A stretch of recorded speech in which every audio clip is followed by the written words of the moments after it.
하나님의 말씀 구약 성경 스가랴 12장 9절로부터 10절까지 말씀을 다 같이 한 목소리로 읽겠습니다.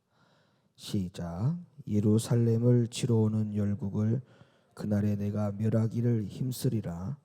내가 다윗의 집과 예루살렘 거민에게 은총과 간구하는 심령을 부어주리니 그들이 그 찌른 바 그를 바라보고 그를 위하여 애통하기를 독자를 위하여 애통하듯 하며 그를 위하여 통곡하기를 장자를 위하여 통곡하듯 하리로다. 아멘. 마이크 볼륨 조금만 더 올려주세요. 오늘 주어진 본문을 가지고 하나님 앞에 들으실 말씀은 기도 생활해야 두 번째 늦은 비 성령을 받을 수 있다라는 제목으로 하나님의 말씀을 여러분 앞에 드리도록 하겠습니다. 여러분, 우리가 반복되어지는 신앙생활은 우리들에게 굉장히 중요한 겁니다. 왜냐하면 이 반복되어지는 신앙생활이 결국에는 우리들을 훈련하는 것입니다. 이 훈련한다는 말은 다른 말로 말하면 우리를 단련한다는 것입니다. 여러분, 우리는 이 세상의 삶 가운데 살면서 반복되어지는 일들이 굉장히 많습니다. 그런데 그 반복되어지는 일들 가운데 여러분이 곰곰이 생각해 보면 그 반복되어지는 일들이 그냥 우리들 가운데에 그냥 반복되어지는 일들도 있는가 하면 그 반복되어지는 일들 통해서 나의 기량을 높이고 나의 최대치를 끌어오르는 하나의 능력의 열매로 가져오는 결과를 가져오는 그런 반복되어지는 일들이 있을 수 있습니다. 무슨 말이냐면 여러분 하루 밥을 이렇게 세 끼 드시고 두 끼 드시는 것이 매일매일 일상생활 가운데 반복되어지는 일이잖아요. 그죠? 밥 먹고 또 때가 되면 또 밥을 먹고 또 때가 되면 밥을 먹는 게 이게 반복이 되어지는 일이지 않습니까? 근데 밥 먹는 일을 가지고 그걸 훈련이다라고 생각을 하고 밥을 먹는 분들 계세요? 아니면 그 반복되어지는 밥 먹는 일을 가지고 이것은 나의 기량을 높이는 것이다, 아니면 이것은 나의 최대치의 어떤 능력을 발휘하기 위한 것이다라고 생각하고 밥을 먹는 것을 나를 단련하는 것이라고 생각을 하고 밥을 먹는 사람들은 이 세상에 아무도 없을 겁니다. 그런데 그 외에 다른 것들, 예를 들면 올림픽에 나가는 경기 선수가 아니면 이제 곧 카타르 월드컵을 두고 있는 이런 경기들을 바라볼 때 그들은 그 일을 위해서 하루도 빠짐없이 매일매일 반복되어지는 훈련과 반복되어지는 연습을 통해서 그들이 살아오죠. 근데 그들의 어떤 훈련과 이런 일들이 반복되어지지만 그것은 어떤 반복이냐면 자기의 기량을 높이고 최대치의 능력을 끌어오르기 위한 절대적으로 빠지지 말아야 될 훈련 중에 하나인 것입니다. 그죠? 그러면 우리의 신앙생활도 마찬가지예요. 우리의 신앙생활도 이것은 훈련입니다. 훈련. 예배 훈련, 기도의 훈련, 말씀의 훈련, 이런 걸 다 훈련이라고 말하는 거예요. 그러면 그게 왜 훈련이냐면 이것을 해도 되고 안 해도 돼요, 사실은. 근데 하게 되면 어떤 결과를 가져오게 되고 안 하게 되면 어떤 결과를 가져오는지에 대한 그 결과는 너무나 극과 극을 다룬다는 것입니다. 극과 극을 다룬다. 그래서 이 영적인 신앙생활 가운데 훈련을 열심히 하는 신앙생활을 하는 사람들은 그만큼 영적인 기량이 올라가죠. 근데 하지 않으면, 그 훈련을 하지 않으면 영적인 기량은 떨어지게 되어 있습니다. 그러면 아무리 지나쳐도 강조돼도 지나치지 않는 그런 영적인 훈련들은 우리가 어떠한 이야기를 들어도 그걸 다 감당을 해야 돼요. 우리가 사실은 기도 생활 합시다 그러면 뭐 또 기도 생활이야, 이렇게 힘들어하고 짜증내는 분들도 있을 수 있지만 그 소리가 내 마음에 탁 와닿는 소리로 들리지 않을 수 있지만, 그러나 이 기도 생활이라고 하는 것은 우리들 가운데에 엄청난 유익을 가져다 준다는 사실을 여러분 기억하셔야 돼요. 왜 기도를 해야 되느냐라고 말할 때 성령 충만 받기 위해서, 아니면 왜 기도해야 되느냐라고 하는 질문 가운데에 문제 해결을 해야 되니까. 물론 기도의 목적이, 기도의 필요성이 그러한 이유 때문에 기도를 하는 이유도 있을 수 있습니다. 그런데 주님이 우리에게 기도를 당부하고 기도를 요청할 때는 문제 해결을 위한만을 위해서 기도하라는 것이 아니고, 성령 충만을 받기 위해서 우리들 가운데 기도하라고 하는 그 이유만 말한 것이 아니라, 바로 마지막 때까지, 그 마지막 때라고 하는 것은 내가 주님 앞에 갈 때까지를 말하는 거죠. 주님 앞에 갈 때까지 내 믿음이 주님을 부인하지 않는 믿음을 갖기 위한 것입니다. 그러니까 이것도 이렇게 말하면, 아이고 목사님 뭐 지금으로도 충분히 내가 주님 부인하지 않고 믿음 생활 잘하고 있습니다라고 말씀하실지는 모르겠지만, 지금은 평안하고 지금은 아무 일이 없으니까 지금의 현재의 믿음을 가지고는 내가 주님을 부를 수 있다라고 장담할 수 있겠죠.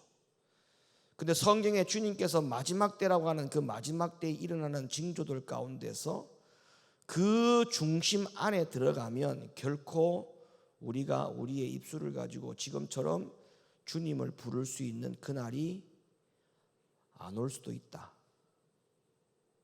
왜? 그 마지막 때에 일어나는 징조들 속에 들어가 보면 우리가 주님을 부인하는 일들 속에 살아갈 수 있는 일들이 너무나 많기 때문에 그렇다는 거죠. 여러분, 오늘 이 본문의 말씀은요, 마지막 때에 나타나게 될 성령의 특별한 부으심에 대한 말씀을 기록하고 있어요.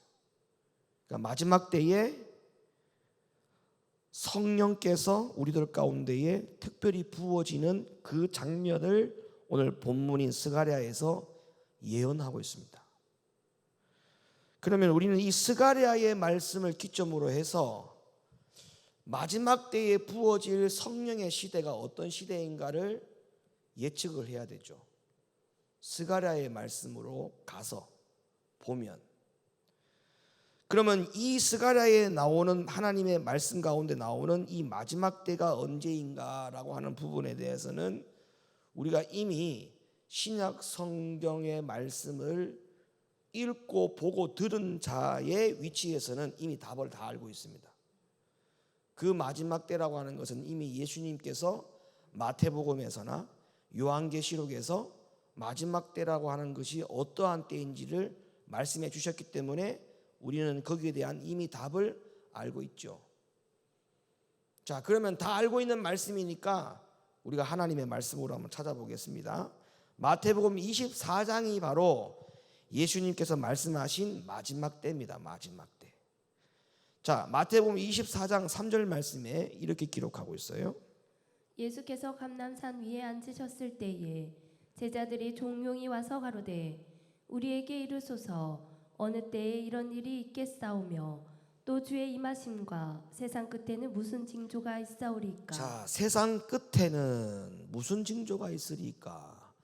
세상 끝에 대한 이야기, 마지막 때라고 하는 이 시간적인 이야기를 이 마태복음 24장에서 하고 있는 겁니다. 그래서 이 말씀을 기점으로 해서 마태복음 24장을 쭉 읽어가면 마지막 때 일어나는 일들에 대해서, 세상 끝에 일어나는 일들에 대해서 쭉 나열을 해놓고 기록을 해놓았어요. 그런데 여러분, 이 마태복음 24장의 세상 끝에 일어나는 일들, 마지막 때에 일어나는 일들에 대한 이 이야기가 요한계시록 6장에 가면 똑같이 나열되고 기록되어 있다는 사실을 여러분들은 알고 계실 거라 생각합니다.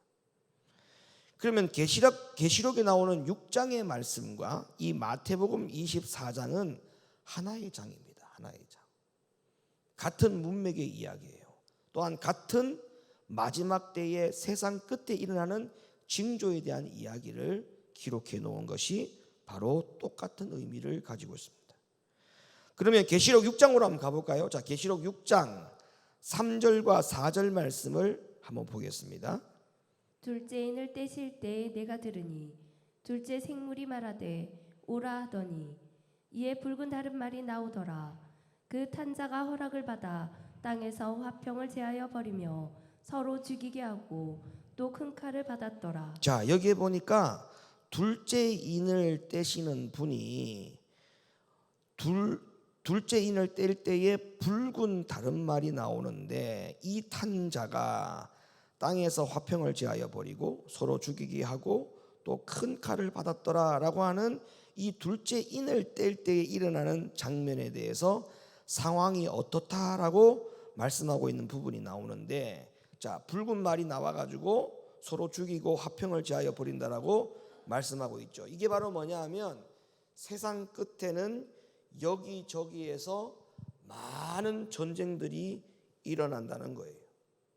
그러면 둘째 인을 뗄 때에 세상에 전쟁이 많이 일어나는 이러한 시대 속에 살아가고 있는 상황극이 마태복음 아까 24장도 예수님께서 말씀하신 마지막 때의 장이라고 말씀을 드렸지 않습니까? 마태복음 24장에서 예수님께서 계시록 6장의 둘째 인을 떼는 장면과 똑같이 설명하는 부분이 24장 마태복음 24장 6절과 7절의 말씀에 나와요. 자, 6절과 7절 말씀 읽어주세요. 난리와 난리 소문을 듣겠으나 너희는 삼가 두려워 말라. 이런 일이 있어야 하되 끝은 아직 아니니라. 민족이 민족을 나라가 나라를 대적하여 일어나겠고. 자, 여기 보니까 나라와 나라가 서로 대적하고 민족과 민족이 다 대적하고 일어난다라고 하는 이 말씀이 바로 전쟁을 예견해 주고 있는 그런 말씀인 것이죠. 그래서 이 말씀이 신약 성경 사복음서의 마가복음 13장 7절로부터 8절, 누가복음 21장 9절로부터 10절에도 똑같은 내용으로 기록되고 있습니다. 그러니까 마태복음 24장과 마가복음과 누가복음에 나오는 예수님이 마지막 때에 일어나는 일들에 대한 말씀이 계시록 6장에도 똑같이 소개하고 있다는 것이, 우리가 마지막 때에 일어나는 징조에 대한 이야기가 거기에 공통적으로 기록되어 있다는 이야기를 제가 여러분에게 설명을 지금 드린 거예요. 자, 그러면 여기서 또 다른 의문점이 있습니다. 계시록 6장은 7개의 인을 떼는 상황이 기록되어 있는데, 그렇다면 7인을 다 떼는 시간까지가 곧 세상의 끝이라는 것이겠죠. 그죠? 7인이 다 떼어지는 시간까지가 곧 마지막 끝 시간이라는 말이 되는 것이겠죠. 그렇다면 이 7개의 인이 언제부터 떼어져서 언제까지 다 떼어지는 것인가? 여기에 대한 의문점이 분명히 있을 거라고 생각을 합니다. 이 기간이 바로 말세의 시작이 되는 거고, 또 7개의 인이 다 떼어지는 그 순간이 말세의 끝이 되는 거예요. 그러니까 성경에 나오는 7개의 인을 떼는 시작이 말세의 시작, 7개의 마지막 인이 떼어지는 순간이 말세의 끝라는 것이 성경입니다. 여기까지 이해가 되시면 아멘. 자, 그러면 이 인이 언제부터 떼어졌는지를 알아야 돼요. 이 인이 언제부터 떼어졌는지. 왜냐하면 이 7개의 인이 떼어지는 시작과 끝을 알아야 그 다음에 7 나팔이 불려지는 상황이 일어나는 겁니다. 이 7 나팔이 불려지는 상황이 바로 3년 반 환란에 들어가는 시간이기 때문에 앞에 7개의 인이 언제 떼어졌고 언제 끝이 나느냐는 우리에게 뭘 준비시키는 것이냐면 3년 반 환란이 들어가는 것을 우리들 가운데에 준비해 주는 기간이 되기 때문에 이 7개의 인을 시작을 떼는 것과 끝이 떼어지는 이 시기를 분별하는 것이 우리들 가운데는 얼마나 중요한지 모르는 거예요. 자, 그러면 7개의 인이 언제 떼어졌고 언제 끝이 나는지를 한번 보시기를 바랍니다. 계시록 5장 1절로부터 5절 말씀 읽어주세요. 내가 보매 보좌에 앉으신 이의 오른손에 책이 있으니 안팎으로 썼고 7인으로 봉하였더라. 또 봄에 힘 있는 천사가 큰 음성으로 외치기를 누가 책을 펴며 그 인을 떼기에 합당하냐 하니. 자, 누가 책을 펴며, 자, 책을 편다는 것은 이제 인을 떼는 걸 말하겠죠. 책을 편다, 인을 뗀다 이 말이에요.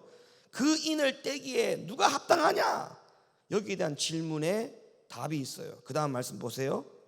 하늘 위에나 땅 아래에 능히 책을 펴거나 보거나 할 리가 없더라. 네. 이 책을 펴거나 보거나 하기에 합당한 자가 보이지 않기로 내가 크게 울었더니 장로 중에 하나가 내게 말하되 울지 말라. 유대 지파의 사자 다윗의 뿌리가 이기었으니 이 책과 그 7인을 떼시리라 하더라. 자, 7인을 뗄 자격이 누가 부여받았느냐?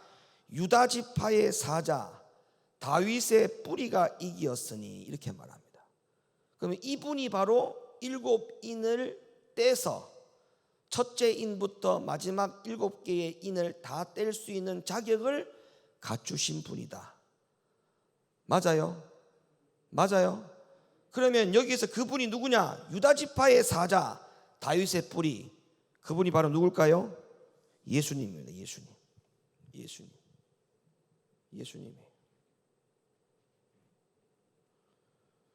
자, 이 예수님이 그러면 언제부터 인을 뗄 수 있는지 성경에 또 나와요. 계시록 5장 6절 말씀. 내가 또 보니 보좌와 내 생물과 장로들 사이에 어린 양이 섰는데 일찍 죽임을 당한 것 같더라. 자, 이 말씀을 보세요. 예수님이 언제부터 이 7개의 인을 뗄 수 있는 시간적인 의미가 부여되었는지가 나오죠. 이 7개의 인을 뗄 수 있는 분은 오직 누구다?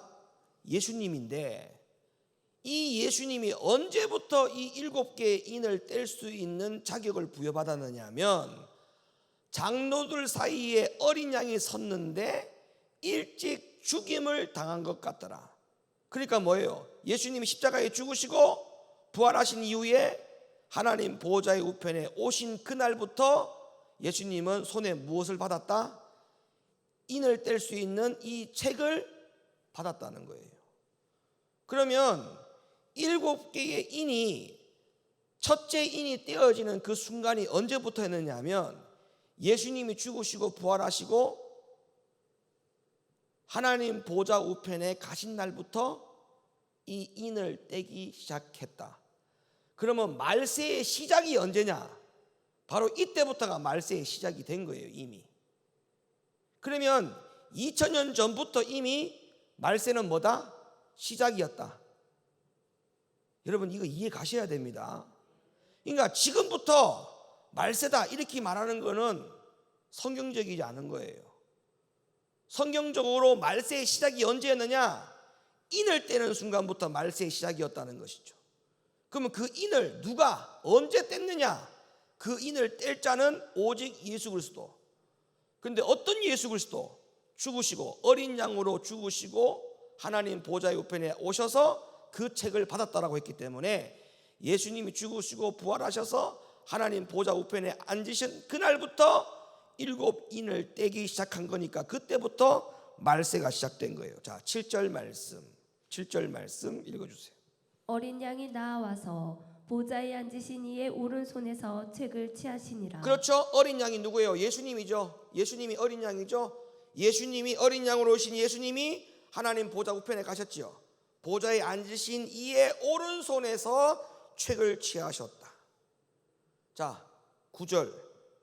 책을 가지시고 그 인봉을 떼기에 합당하시도다. 그렇다면 예수님은 죽으시고 난 다음 하나님 보좌의 우편에 가셔서 그 하나님으로부터 책을 받았다.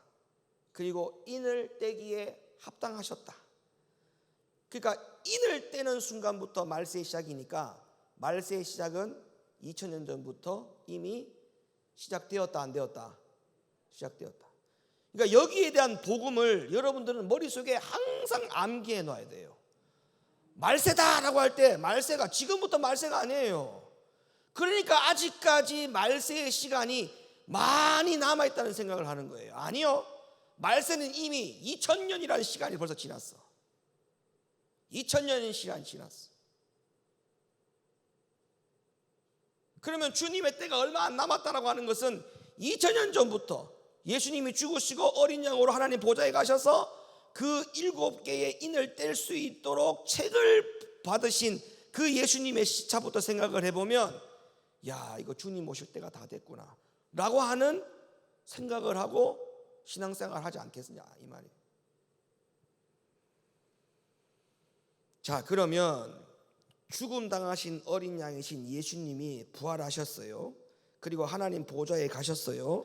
그리고 난 다음에 예수님이 인을 떼는 것이 시작이 된 것인데, 이때부터 말세가 시작된 것이라면, 자, 인을 떼는 그 말세가 시작된 이후에, 아까 스가랴의 말씀 보니까 말세의 때에 뭐가 임한다고 했어요? 스가랴의 예언에 성령이 임한다고 했죠. 자, 스가랴 오늘 본문 말씀 다시 읽어보세요. 스가랴 12장 9절로부터 10절 말씀 다시 읽어주세요. 예루살렘을 치러 오는 열국을 그날에 내가 멸하기를 힘쓰리라. 내가 다윗의 집과 예루살렘 거민에게 은총과 강구하는 심령을 부어주리니. 그 다음 말씀 보세요. 그들이 그 찌르는 바 그를 바라보고 그를 위하여 애통하기를 독자를 위하여 애통하듯 하며 그를 위하여 통곡하기를 장자를 위하여 통곡하듯 하리로다. 자, 주님이 죽으시고 난 다음에 마지막 때가 임할 것이고, 그 마지막 때에 심령의 성령을 부어주겠다라고 하는 이 말씀이 스가랴의 예언에 있었어요. 스가랴의 예언에. 그러면 인을 떼는 그 말세가 시작된 이후에 오순절에 마가의 다락방이, 예수님이 죽으시고 부활하신 이후에 마가의 다락방에 성령이 임했습니까? 예수님이 죽기 전에 마가의 다락방에 오순절에 성령이 임했습니까? 예수님이 죽으시고 난 다음에 오순절에 마가의 다락방에 성령이 임한 것이 여러분 아시죠? 그러니까 보세요. 성경은 이미 인을 떼는 말세가 시작된 이후에 오순절에 성령이 임한 것까지도 말씀을 적용해 보면 이미 인이 떼어진 것이 맞잖아요. 그래도 부인하시렵니까? 말세에 성령을 부어준다고 했는데, 말세는 언제예요? 성령의 인이 떼어지는 그 순간부터, 7개의 인이 떼어지는 그 순간부터 말세의 시작이 됐잖아요. 말세에 성령을 부어준다고 했으니까 인이 떼어지는 상황 가운데에 성령이 임한 거니까 이미 인이 떼어진 겁니다. 이제부터 7개의 인이 차근차근 떼어지는 게 아니에요. 그 인이 떼어졌다는 것을 무엇으로 증명하느냐? 예수님이 죽으시고 난 다음에 하나님 보좌에 가셔서 그 7개의 인을 뗄 수 있는 자격을 부여받았다고 하는 하나님의 말씀, 그리고 말세에 성령이 임한다라고 했기 때문에 인이 떼어지는 그 순간이 말세니까, 그 말세에 성령이 임한 거니까 이미 인이 떼어졌다. 이거는 부인할 수 없는 하나님의 말씀이에요. 부정할 수도 없는 하나님의 말씀이에요. 그래서 성경을 계속적으로 여러분에게 확인시켜 드릴게요. 요엘서 2장 28절 29절. 그 후에 내가 내 신을 만민에게 부어주리니 너희 자녀들이 장래일을 말할 것이며 너희 늙은이는 꿈을 꾸며 너희 젊은이는 이상을 볼 것이며 그때 내가 또 내 신으로 남종과 여종에게 부어줄 것이며. 자, 그 후에라고 했어요. 그 후에. 이거는 뭐예요? 말세가 시작된 후에, 주님이 죽으신 이후에, 그 말이에요. 그 다음에 사도행전 2장 16절부터 18절 말씀. 이는 곧 선지자 요엘로 말씀하신 것이니. 자, 선지자 요엘의 말씀을 가져왔어요. 다시 선지자 요엘, 금방 우리가 요엘서 2장 28절 29절 읽었죠. 사도행전 2장에 와가지고 다시 선지자 요엘의 말씀을 가지고 옵니다. 읽어보세요. 일러스되 하나님이 가라사대 말세에 내가 내 영으로 모든 육체에게 부어주리니. 자, 여기서는 분명히 뭐라고 했어요? 말세라는 단어를 썼어요, 안 썼어요? 말세라는 단어를 썼어요, 안 썼어요? 썼죠. 그러면 아까 요엘서 2장 28절에 그 후에라고 하는 시차가, 시간적인 의미가 사도행전 2장으로 와 보니까 그 후에라고 하는 시간이 언제란 말이에요? 말세라는 거잖아요. 말세. 요엘 선지자의 말씀을 가져왔다 했잖아요. 요엘 선지자의 말씀으로 일러스되 하나님이 가라사대 말세라고 하는 단어를 썼잖아요. 그러면 요엘서에 나오는 2장 28절에 나오는 그 후에라고 하는 이 단어의 시차적인 의미는 바로 말세를 말하는 거예요. 말세. 자, 그러면 이 말세에 성령이 바로 첫 번째 성령이 되는 겁니다. 맞습니까? 이때의 말세에 우리들 가운데 임하신 성령이 첫 번째 성령이에요. 그래서 성경 우리들 가운데 이 첫 번째 성령을 이렇게 표현을 했어요. 구약 성경 신명기 11장 13절로부터 14절. 내가 오늘날 너희에게 명하는 나의 명령을 너희가 만일 청종하고 너희의 하나님 여호와를 사랑하여 마음을 다하고 성품을 다하여 섬기면 여호와께서 너희 땅에 이른 비 늦은 비를 적당한 때에 내리시리니 너희가 곡식과 포도주와 기름을 얻을 것이요. 자, 여기 보니까 이른 비 첫 번째 비, 늦은 비 두 번째 비에 대해서 나오는데 이 비에 대한 비유가 바로 성령을 예표한 겁니다. 그러면 말세가 시작되어서 우리들 가운데 임하신 첫 번째 이른 비는 첫 번째 성령을 말하는 거예요. 이른 비 성령을 말하는 거예요. 그리고 나머지 우리가 늦은 비에 대한 이야기는 늦은 비 성령으로 우리가 풀이할 수가 있겠죠. 자, 그러면 성경을 또다시 가볼게요. 이사야 27장 3절. 나 여호와는 포도원 지기가 되며 때때로 물을 주며 밤낮으로 간수하여 아무든지 상해하지 못하게 하리로다. 자, 다시 말씀드리지만 예수님이 죽으시고 부활하신 이후에 말세의 시작이 되었다 안 되었다? 예수님이 죽으시고 부활하신 이후부터 말세는 시작되었다 안 되었다? 시작되었다. 왜 말세가 시작됐다고요? 그 예수님이 인을 뗄 수 있는 자격을 부여받으신 분이기 때문에. 맞습니까? 그 7개의 인을 받으셨다고 분명히 성경은 말씀하셨죠. 그 7개의 인이 떼어지는 그 순간부터가 말세의 시작이다. 근데 그 말세가 시작되었을 때에 우리에게 주신 이른 비가 바로 첫 번째 성령이 이른 비 성령이라는 것을 절대 잊어서는 안 됩니다. 아시겠습니까? 그런데 여러분, 이 이른 비와 늦은 비의 공통점이 있어요. 이른 비와 늦은 비의 공통점이 뭐냐면 이른 비는 땅을 부드럽게 해서 씨를 뿌렸을 때의 열매를 위한 목적이라면 늦은 비는 추수 전에 내리는 비기 때문에 이거는 곡식을 더 무르익게 해가지고 열매를 맺기 위한 목적인 것입니다. 그러니까 둘 다 열매를 맺기 위한 것인데 추수하기 전에 내리는 비가 바로 늦은 비 성령이에요. 늦은 비 성령. 그럼 여기서 분명히 기억하셔야 돼요.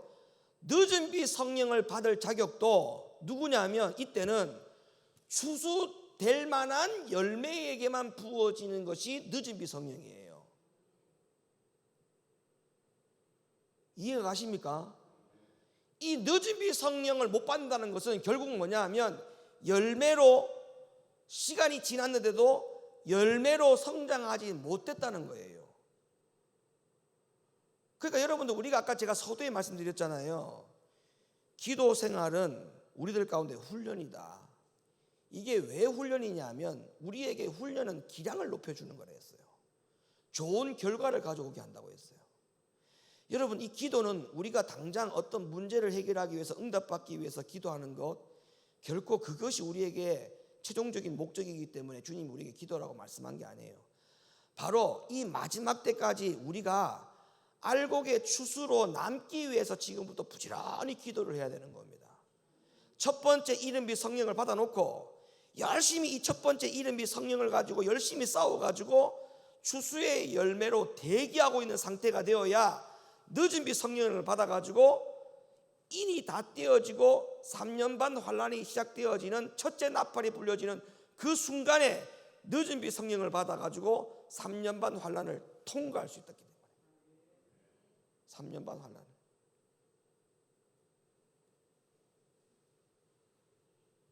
자, 그래서 요엘서 2장 31절 말씀 열어보세요. 요엘서 2장 31절. 여호와의 크고 두려운 날이 이르기 전에 해가 어두워지고 달이 핏빛같이 변하려니와 누구든지 여호와의 이름을 부르는 자는 구원을 얻으리니. 자, 여기에 보니까 여호와의 크고 두려운 날이 이르기 전에, 이거 잘 보셔야 돼요. 해가 어두워지고 달이 핏빛같이 변하려니와 누구든지 여호와 이름을 부르는 자는 구원을 얻는다. 그러면 누구든지 주의 이름을 부르는 자는 구원을 얻는다. 그러면 여기서 누구든지 여호와 이름을 부를 수 있는 상황이 어떤 상황이라고 설명하고 있냐면 해가 어두워지고 달이 핏빛같이 변하는 그런 날에.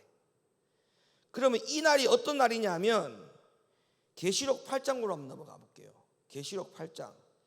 계시록 8장에 보면 계시록 8장은 나팔이 불려지는 상황입니다. 인을 떼는 상황이 아니에요. 잘 보셔야 돼요. 이때는 나팔이 불려지는 상황이에요. 자, 8장 12절. 넷째 천사가 나팔을 부니 해 3분의 1과 달 3분의 1과 별들의 3분의 1이 침을 받아 그 3분의 1이 어두워지니 낮 3분의 1은 비침이 없고 밤도 그러하더라. 자, 이 나팔이 불려지는 상황 가운데에 해가 어두워지고 달이 핏빛같이 변할 수 있는 상황이 여기 지금 분명히 소개되어져 있어요. 넷째 나팔을 부는 날이라 했어요. 넷째 나팔. 여러분, 7 나팔이 부르는 날은 무엇이 임박했느냐 하면 주님이 손에 낫을 두고 이 땅에 재림이 오시기 전 바로 3년 반 환란의 시간을 말하는 거예요. 자, 도표 열어주세요. 도표. 제가 늘 계시록 강해나 다니엘서 강해할 때 여러분 이 도표를 눈에 익도록 제가 왜 또 다시 더 열어줘야지. 여러분들 눈에 익도록 제가 이 도표를 보여줬던 도표들입니다. 항상 여러분 이 과정을 여러분들의 머릿속에 반드시 염두하고 신앙생활 하라고 제가 누차 말씀드렸죠. 이 인을 떼어지는 상황은 지금의 상황을 이야기하는 거예요. 지금 상황. 언제 3년 반의 시작이 될지 아무도 몰라요. 그러나 우리는 이 7개의 인을 떼어지는 상황이 언제까지인지 대략 우리는 말세에 일어나는 징조를 통해서 예측만 해볼 예측만 할 수 있는 상황인 것이지 그 시와 그때를 우리는 미리 짐작할 수 없다고 했죠. 분명히. 그러나 분명한 사실은 저 첫째 나팔이 불려지는 저 상황부터가 우리는 심각한 상황이 온다 했죠. 심각한 상황. 저 3년 반 환란, 그리고 뒤에 큰 환란, 저 뒤에 3년 반 환란은 견딜 수가 없습니다. 그래서 우리는 언제 늦은 비 성령을 언제 받을 수 있냐? 저 첫째 나팔이 불려지는 저 때에 우리가 늦은 비 성령을 받는 거거든요. 저 때 늦은 비 성령을 받아가지고 3년 반을 견뎌서 주님이 공중에 재림하실 때에 구름 속으로 같이 끌려가야 돼요. 우리는 저 때 안 끌려간다 그러면 뒤에 3년 반 환란 속에 들어가요. 저 때는 아무도 버틸 수 없어요. 저 뒤에 대환란의 심판이 끝나고 난 다음에는 이 모든 세상이 종이 조각처럼 두루두루 말린다고 했습니다. 살아남을 수 없어요. 근데 보세요. 아까 해가 지고 달빛이 핏빛같이 변하는 상황이 넷째 나팔이 불려지는 상황이었죠. 아까 계시록 8장에. 그러면 넷째 나팔이 지금 첫째 나팔과 7째 나팔 사이에 있는 거 아닙니까? 그럼 저게 언제 때예요? 3년 반 환란 속에 있는 거예요. 3년 반 환란 속에. 그러면 다시 요엘서 2장 31절에 뭐라고 말했냐면 여호와의 크고 두려운 날이 이르기 전에 뭐예요? 이 나팔이 불려지기 전에를 말하는 거예요. 그러면 3년 반 환란 들어가기 전에 이 말이죠. 3년 반 환란이 들어가기 전에 해가 어두워지고 달이 핏빛같이 변하리와 누구든지 주의 여호와 이름을 부르는 자는 구원한다. 그러니까 이 나팔 속에 들어가는 3년 반 환란 안에 들어가 보면 누구든지 주의 이름을 부를 수 있는 사람이 없다. 여기에 들어가면 없다는 거예요. 아니 여러분 생각해 보세요. 지금도 이 전염병이라는 것 때문에 민감해 가지고 코로나니 독감이니 다 죽는다라고 난리가 나는 세상 가운데에 여러분 교회에 오는 것을 겁을 내고 다들 난리 아닙니까? 모이기를 다 패해버리고 나라에서 이제는 스스로 방역을 좀 조심하고 일상회복으로 돌아가라고 나라에서 정부에서 발표한 지가 언젠데도 교회로 모이질 않습니다. 누가 옆에서 기침만 콜록거려도 겁을 내요. 지금 이런 환란조차도 견디지 못하고 교회로 모이지를 못하는데, 해가 어두워지고 달빛이 핏빛처럼 변하는 그 말도 할 수 없고 한 번도 우리가 경험해 보지 않는 그런 환난 속에 들어갔을 때 과연 우리의 신앙과 믿음이 어떻게 될 것인가에 대해서 한번 생각해 보세요. 지금도 이 정도인데 아니요, 아직까지 7개의 인이 다 떼어진 상황이 아닙니다. 앞으로 7개의 인이 다 떼어지는 말세의 거의 마지막 때 다다를 때쯤 되면 우리는 훨씬 더 이보다 더 강한 전염병과 훨씬 더 무서운 전염병을 만나게 될 겁니다. 우리가 4년 전만 돌아가더라도 우리가 그때 코로나라는 것이 올 거라고 하는 건 누가 예측이나 했습니까? 상상이나 했습니까? 코로나 오고 난 다음에 우리는 세상이 경험을 했어요. 이게 얼마나 무서운 질병이라는 걸. 천만에 앞으로 4년 5년 후에 또 어떤 질병이 나타날 줄 몰라요. 그 누가 장담해요? 에? 엄청난 무서운 전염병이 돌 거예요. 그럼 그때 가서는 어떻게 할 거냐 말이에요. 교회가 다 문 닫을 것 같아요. 그래봤자 인을 떼어지는 상황이야. 그래봤자 7인이 떼어지는 상황. 그런데 3년 반 환란이 들어가면 그때 가서도 내가 주의 이름을 부를 수 있는 사람이 된다. 천만의 말씀. 여러분, 그거 정말 교만입니다. 정말 교만입니다. 지금도 교회를 안 나오는데 그때 가서 교회를 나온다고요? 교만이죠, 여러분. 응? 자, 이 넷째 나팔 부는 상황에 이런 일이 벌어져요. 자, 그러면 다시 요엘서 2장 31절 32절 다시 읽어봐요. 여호와의 크고 두려운 날이 이르기 전에 해가 어두워지고 달이 핏빛같이 변하려니와 누구든지 여호와의 이름을 부르는 자는 구원을 얻으리니. 이 말씀이 사도행전 2장 20절 21절에 그대로 또 기록됐다고 했죠? 또 읽어보세요. 주의 크고 영화로운 날이 이르기 전에 해가 변하여 어두워지고 달이 변하여 피가 되리라.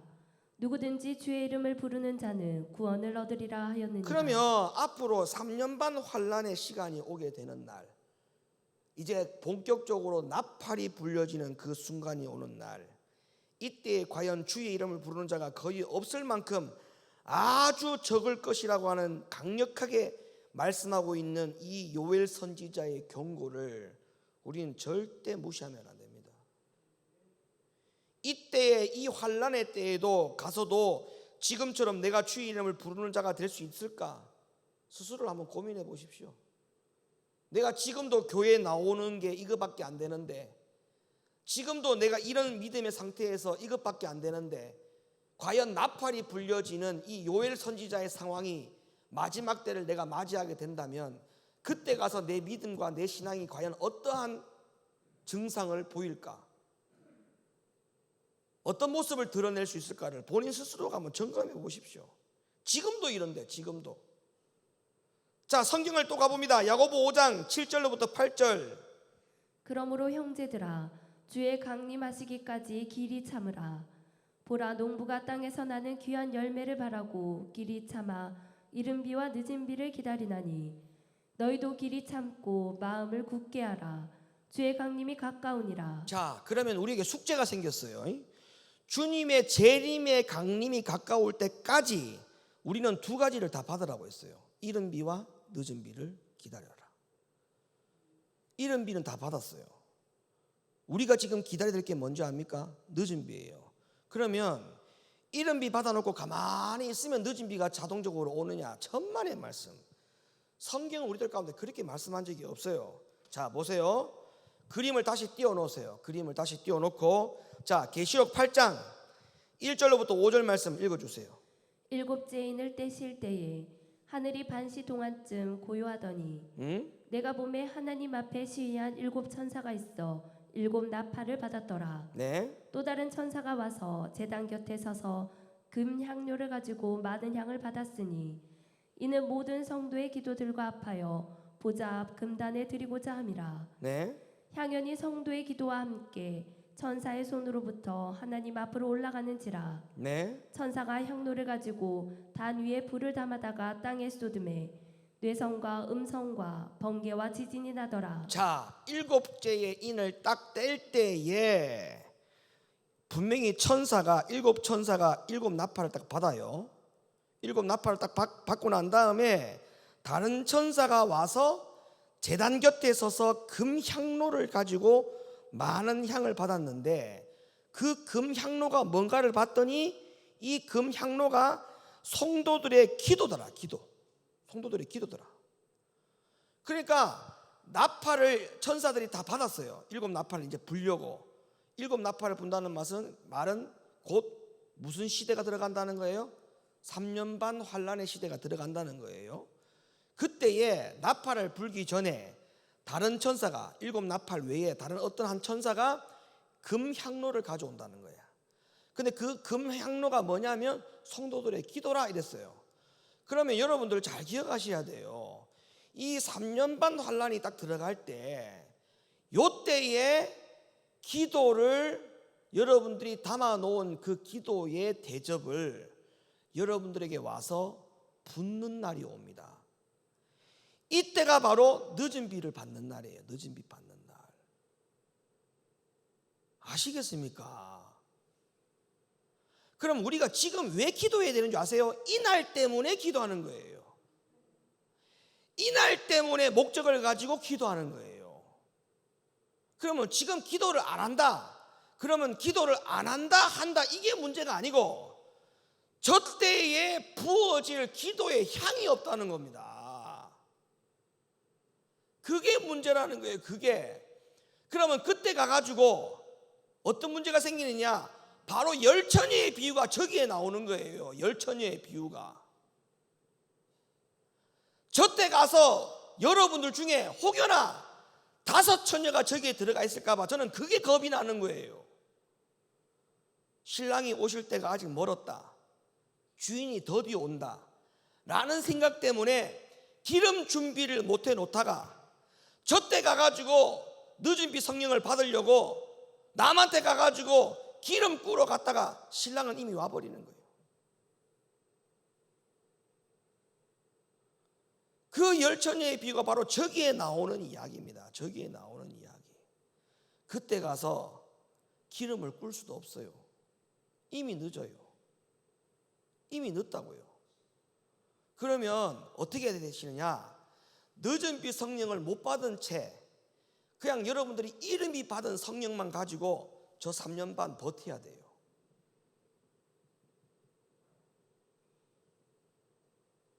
그럼 실감이 잘 안 나죠? 이름비 성령 받은 거 가지고 3년 반을 버틴다는 게 무슨 말인지 잘 모르죠? 그러면 이렇게 생각하면 돼요. 지금 여러분이 가지고 있는 성령의 능력의 정도를 가지고 3년 반을 버틴다고 생각하면 돼. 아니면 내가 지금 열심히 기도를 해서 기도 향로에, 기도의 대접에다가 기도를 많이 쌓아놓고 그때 7인이 떼어지고 첫째 나팔이 불려지기 전에 천사가 와서 나에게 기도 대접을 부어가지고 늦은 비 성령을 받고 난 다음에 나에게 어떠한 능력이 입혀질지는 모르겠으나 그 늦은 비의 성령을 받고 3년 반 환란에 들어갈 것을 생각을 하든지, 아니면 지금과 같은 첫 번째 이른 비 성령을 받은 이 상황만 가지고 3년 반 환란을 통과하겠다라고 다짐을 하든지, 둘 중에 하나를 선택하셔야 돼요. 둘 중에 하나를 선택하시면 돼요.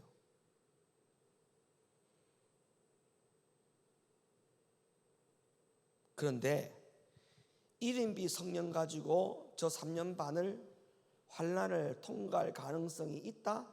천만에 없어요. 없습니다. 100% 없습니다. 왜? 지금도 환란을 못 이겨내는데, 지금 갖고 있는 이 환란도 못 이겨내는데 무슨 3년 반 환란을 이긴단 말입니까? 저 3년 반 환란, 첫째 나팔부터 7째 나팔 불려지는 상황이 이 세상에 어떤 일이 벌어지는지 계시록 8장부터 계시록 11장까지 좀 읽어보세요. 내용을. 그 내용을 읽어보세요. 이 마지막 때에 3년 반의 환란이 들어가면 이 세상에 어떤 일이 벌어지는지.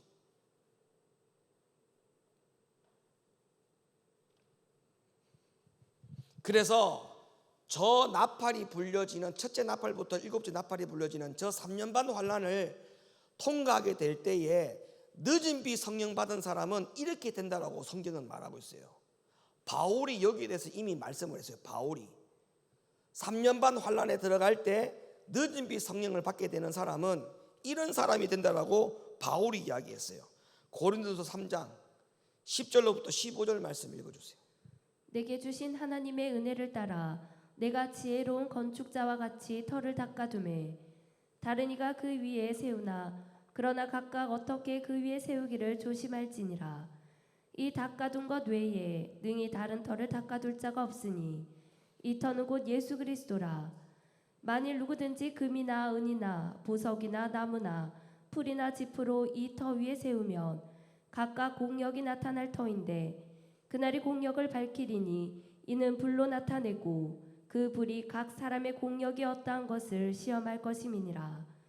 만일 누구든지 그 위에 세운 공력이 그대로 있으면 상을 받고 누구든지 공력이 불타면 해를 받으리니 그러나 자기는 구원을 얻되 불 가운데서 얻은 것 같으리라.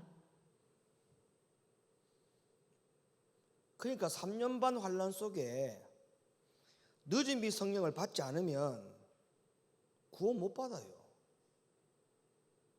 전부 다 뭐가 된다는 거예요? 보석이나 금이나 음이나 보석이 돼야 되는데 나무나 풀이나 짚으로 다 무너진다는 거예요.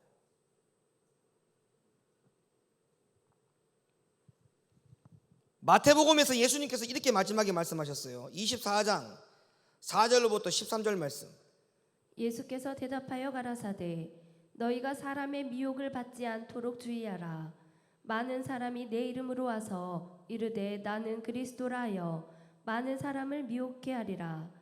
난리와 난리 소문을 듣겠으나 너희는 삼가 두려워 말라. 이런 일이 있어야 하되 끝은 아직 아니니라. 민족이 민족을 나라가 나라를 대적하여 일어나겠고 처처의 기근과 지진이 있으리니 이 모든 것이 재난의 시작이니라. 그때 사람들이 너희를 환난에 넘겨주겠으며 너희를 죽이리니 너희가 내 이름을 위하여 모든 민족에게 미움을 받으리라. 그때 많은 사람이 시험에 빠져 서로 잡아주고 서로 미워하겠으며 거짓 선지자가 많이 일어나 많은 사람을 미혹하게 하겠으며 불법이 성함으로 많은 사람의 사랑이 식어지리라. 그러나 끝까지 견디는 자는 구원을 얻으리라. 아멘입니까? 예? 아멘입니까? 그러니까 늦은 비 성령을 받기 위해서라도 기도 생활 훈련을 쉬지 말기를 예수님의 이름으로 축원합니다. 예? 구원받기 위해서는 해야 된다니까. 구원받기 위해서. 주님이 오시기 전에 여러분들이 죽어가지고 하나님 앞에 가면은 그거는 뭐 할렐루야지. 그걸 여러분이 선택할 수 있는 게 아니잖아요. 주님 오시기 전에 나를 죽여서 주님 앞에 갈 수 있는 걸 여러분 선택만 할 수 있다면은 나라도 내가 먼저 선택하겠어. 그 선택을. 그렇게 좋은 일이 어디 있어요? 환난을 맛보지 않고 주님 앞에 가는데, 예? 그보다 좋은 일이 어디 있어요? 근데 혹여나 만약에 여러분 세대에 이런 일이 벌어진다고 하면 이거 어떻게 할 거냔 말이에요. 이게. 그럼 여러분 세대는 고사하더라도 그럼 여러분 다음 세대는 어떻게 할 거예요? 다음 세대들은. 마지막 때가 아직까지 많이 남아있다고 생각하는 것은 뭐에 대한 생각이 잘못됐다는 거예요. 말세의 시작이 언제부터 시작된지를 모르기 때문에 그런 생각들을 한다고 했죠. 이미 말세의 시작은 예수님이 죽으시고 어린 양으로 하나님 보좌의 우편에 가신 그날부터 말세의 시작이 됐다고 했지 않습니까?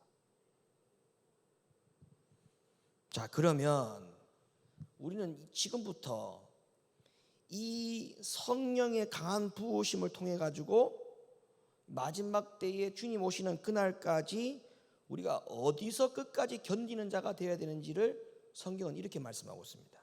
스가랴 12장 10절.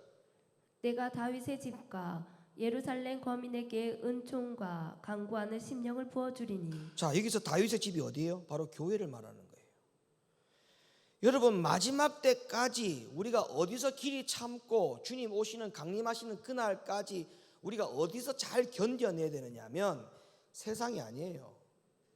여러분, 집이 아니에요. 교회예요. 교회. 여기서 끝까지 견디라고 했습니다. 끝까지.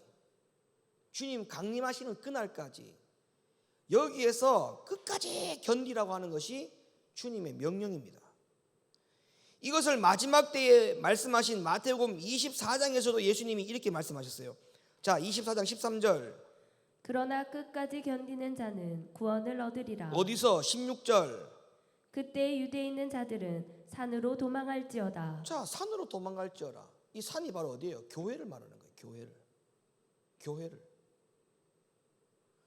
그러니까 교회에서 견디지 못하는데 내가 어디서 견딜 수 있을까라고 생각하는 것은 그건 잘못된 겁니다. 세상에서는 절대 늦은 비 성령 못 받아요. 여러분의 가정에서는 절대 늦은 비 성령 못 받습니다. 주님이 그런 약속을 해준 적이 없어요. 지금은 먹고 살기가 편하니까 솔직하게 이야기하면 첫 번째 1인비 성령만 가지고도 얼마든지 교회 와서 주의 이름 지금 부르잖아요. 여러분들 지금 다 주의 이름 부르죠? 에? 이 정도까지는 뭐 다 하잖아요. 지금 다 하잖아요. 그런데 주님의 재림이 가까울수록 그런 상황이 녹록지 않습니다. 절대 녹록지 않습니다.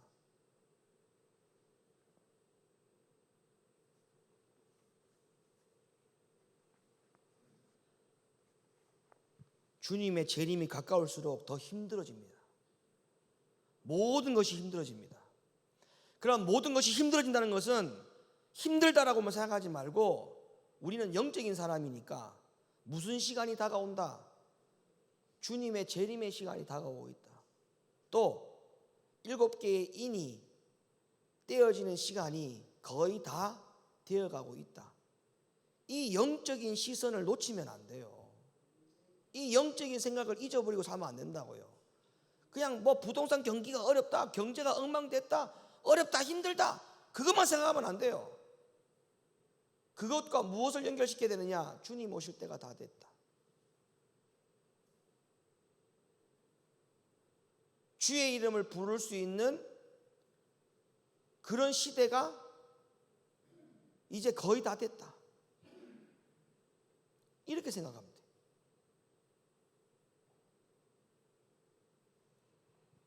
그래서 기도 생활을 해야만이 우리가 늦은 비 성령을 받고 그 늦은 비 성령을 받아야만이 3년 반 환난을 통과할 수 있다. 그리고 이보다 더 큰 어려움이 오더라도 끝까지 견딜 수가 있다. 아멘이십니까? 이 믿음으로 사실 수 있기를 바랍니다. 아시겠죠? 기도 생활을 열심히 해야 되는 이유가 바로 환난을 이기기 위한 거예요. 환난을 이기기 위한 거. 이 신앙생활을 잘 감당하는 우리 모두가 되기를 예수님의 이름으로 축원합니다. 기도합니다. 거룩하신 아버지 하나님,